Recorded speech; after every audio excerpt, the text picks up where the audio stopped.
शेतकरी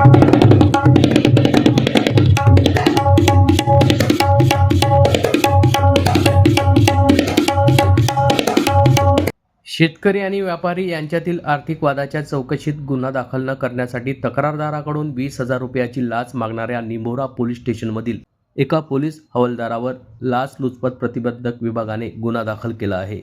विशेष म्हणजे आरोपी हवालदाराने हे पैसे निंभोरा पोलीस स्टेशनच्या प्रभारी अधिकाऱ्यांना घ्यावे लागतील असे सांगून लाचेची मागणी केली होती। जळगाव येथील लाचलुचपत प्रतिबंधक विभागाच्या पोलीस निरीक्षक स्मिता दत्तात्रय नवघरे यांनी या प्रकरणी रावेर पोलीस स्टेशनमध्ये पोलीस हवालदार सुरेश पवार यांच्या विरोधात भ्रष्टाचार प्रतिबंध अधिनियमानुसार गुन्हा नोंदविला आहे।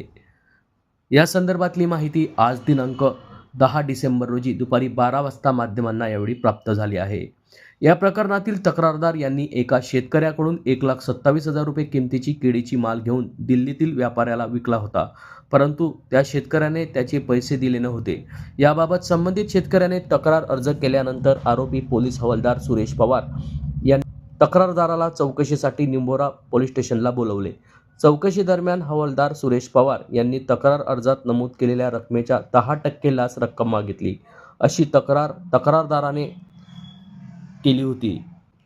याच अनुषंगाने पंचासमक्ष लाच मागणी पडताळणीची कारवाई करण्यात आली असून यावेळी हवालदार सुरेश पवार यांनी तक्रारदाराविरोधात दाखल तक्रार अर्जाच्या चौकशीत गुन्हा नोंद न करण्यासाठी त्यांना योग्य ती मदत करण्याच्या मोबदल्यात 20,000 लाचेची मागणी केली। ही रक्कम निंभोरा पोलीस स्टेशनचे प्रभारी अधिकाऱ्यांसाठी आवश्यक असल्याचे त्यांनी सांगितले। लाचेची मागणी सिद्ध झाल्यामुळे आरोपी पोलीस हवालदार सुरेश पवार यांच्यावर गुन्हा दाखल करण्यात आला असून या प्रकरणात कोणतीही रक्कम स्वीकारलेली नाही।